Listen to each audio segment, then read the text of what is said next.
네, 충북 제천단양의 권석창입니다. 오늘 업무보고를 보니까 시간도 5분밖에 없어서 간단히 내용을 다 제가 지적하고자 하면 시간이 너무 부족해서 몇 가지 지적하고자 합니다. 농림부 해수부 장관님께 공의 제가 의견을 좀 드리겠습니다. 저도 공무원 생활 25년 정도 해서 아마 2년 전에도 제가 이런 일들을 해봤습니다만은 업무보고가 안에 있을 땐 잘 몰랐는데 나와서 이렇게 보니까 저희도 그렇게 했지만은 업무보고가 전부 자기 과가 자기 의견 글자 하나 들어가는데 굉장히 치중하는 굉장히 산발적입니다. 물론 각 과의 사기도 매우 중요합니다. 그렇지만은 이게 너무 분산돼 있어가지고 제가 보기에는 기획예산 담당관을 제외하고는 이해할 수 있는 사람이 하나도 없습니다. 그래서 이걸 보고 있으면 과연 국민들이 이번엔 뭐가 이루어질까? 하나도 이해를 못할 것 같아요.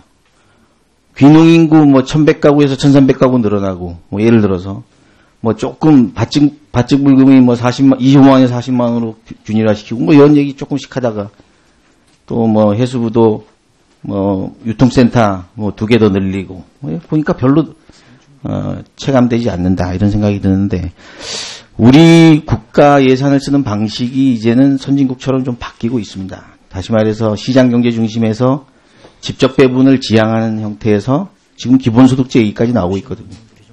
이게 무슨 얘기냐면 지금 다 간접적 지원만 하다 보니까 직접적으로 지원하는 부분이 적어요. 그러나 우리가 시장경제 체제이기 때문에 그 제한을 농림부만 벗어날 수는 없을 겁니다. 그러나 우리는 방향은 앞으로 그러고 가야 되겠다. 그러려면 결국은 기본적으로 조직을 살리기 위한 예산들은 불가피하게 잘라내야 생기는 겁니다. 이 노력을 더 해야 되겠다 이런 생각이 듭니다. 우리 회사에서 5세 이하 어린이를 키우는 사람들을 조사했더니 어떤 일정 회사에서 한 30명이 돼서 회사에서 어린이집을 만들었어요. 30명인데 한 15명 이용해요. 그리고 한 5만 원 내지 10만 원만 내니까 회사가 만들어낸 어린이집을 이용을 하는데 운영비며 다 계산을 해봤더니 차라리 30명한테 월 50만 원씩 나눠주는 게 더 낫더라. 소비자 선택권을 제한하는 정책들은 이제는 제고돼야 된다. 저는 이렇게 생각을 합니다. 지금 과에서 업무보고 한 줄 넣으려고 노력하는 이러한 업무보고 방식은 국민들에게 다가가지 않는다 이런 생각이 듭니다. 대표적으로 제가 청년 일자리 예를 하나 들어보겠습니다. 청년 일자리에 귀농창업지원자금, 농식품 일자리 포탈, 농식품 미래기획단 만들고 농지은행 2030, ABC펀드, 창조농업선도, 한농대 인력육성 등등 쭉 나열되어 있는데요. 요거 하나 조금씩 해도 일자리 안 늘어날 것 같아요. 해수부도 마찬가지인 것 같아요. 그래서 결국은 일자리 창출이 과연 이런 예산 조금 해서 될까라고 하는 패배주의에 쌓여 있는 건 아닙니까? 농지은행 사업을 하면서 농지은행에서 지금 제도보다는 더 파격적으로 매번 제가 강조를 하지만 저희 동네 단양만 해도 인구가 9만에서 3만으로 줄었습니다. 인구가 줄고 있는 문제는 결국은 농업 정책이 기존에 있는 가격 안정 소득 정책 중심에서 농촌 개발 정책, 개발은 옛날 용어라고 치더라도 농업 정책으로, 농촌 정책으로 이전이 돼야 되는데 농촌 정책의 가장 큰 출발점은 일자리 정책입니다. 청년 2명이 들어가면 10명의 노인 들어가는 것보다 더 효과가 있을 수 있습니다. 그런데 이 농촌 정책이 어떻게 돼야 되느냐? 단순히 지금 농산어촌 개발 사업에서 기존에 있는 분들 먹고 살게 하는데 조금 나아지는 정책 물론 해야 됩니다. 그거에 비해서 귀농기촌은 지금 이 정도 예산으로는 절대 안 된다라고 하는 패배주의에 쌓여 있어서는 안 된다. 적어도 농지은행에서 300평, 500평은 와서 무료로 지을 수 있을 정도. 우리가 일본의 예를 들면요. 일본에 관한 책들 요새 많이 나오는데 도시에 있는 아파트들 와서 무료로 살아라 그럽니다. 더 폐가 될까봐.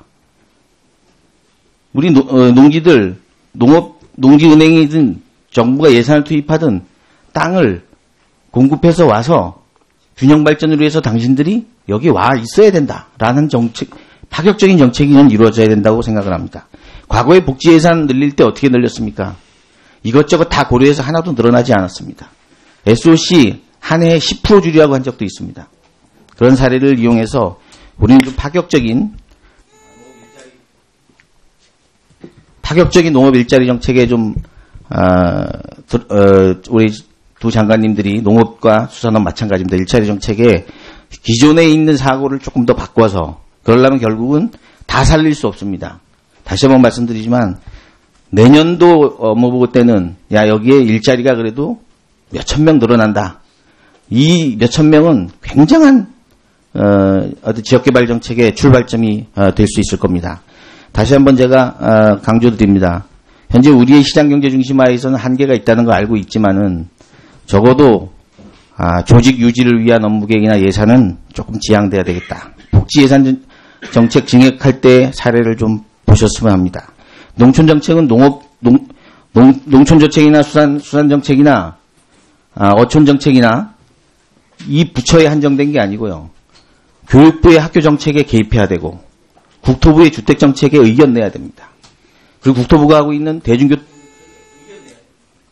그래서 농촌과 어촌이 살릴 수 있는 일은 이 안에 예산과 일반을 그걸 공격적으로 그분들을 위한 유치원 업무 연계들 다 개입해서 학교가 줄어들어서 점차 못한다는데 그건 안 하고 지금도 여전히 농업 중심의 정책을 펴고 있습니다.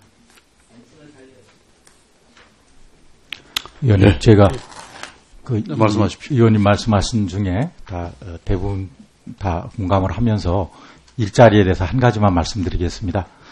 우리 항만 재개발하고 항만 배후단지에 저희 국고 1.4조 포함해서 약 3.7조 원이 금년에 투입이 될 예정이고 6천여 개 일자리 창출에는 좀 강하게 의지를 보이고 있고 지역경제 활성화에 크게 기여하도록 하겠습니다. 저도 한 말씀 올리겠습니다. 예, 답변하십시오. 종현 권숙창 의원님께서 참 오랜 행정하시면서 보고 경험하신 부분을 잘 지적해 주셔서 저희들이 정말 참 소중하게 생각하고 잘 새기겠습니다. 그래서 이것은 국가 예산 배분 방식뿐만 아니라 조직의 어떤 정부 기능과 관련되고 저희 농식품부에서는 또 나름대로 그런 부분을 생각해서 우리 지금 농촌 정책국을 제일 선임국으로 바꿔놨습니다. 이 전체 국 가운데서 농촌 정책국을 제일 선임국으로 바꿔놓고 농촌에서 일자리 창출하는 것이 핵심이다 해서 여러 가지 6차 산업이든 이런 것들 그쪽으로 넣어놨는데 아직까지 가시적인 효과는 없습니다만 의원님 그 취지대로 조금씩 나아가고 있다는 말씀을 드립니다. 예, 알겠습니다. 권석장 의원님 수고하셨고요. 다음은 위성권 의원님 질의할 순서입니다.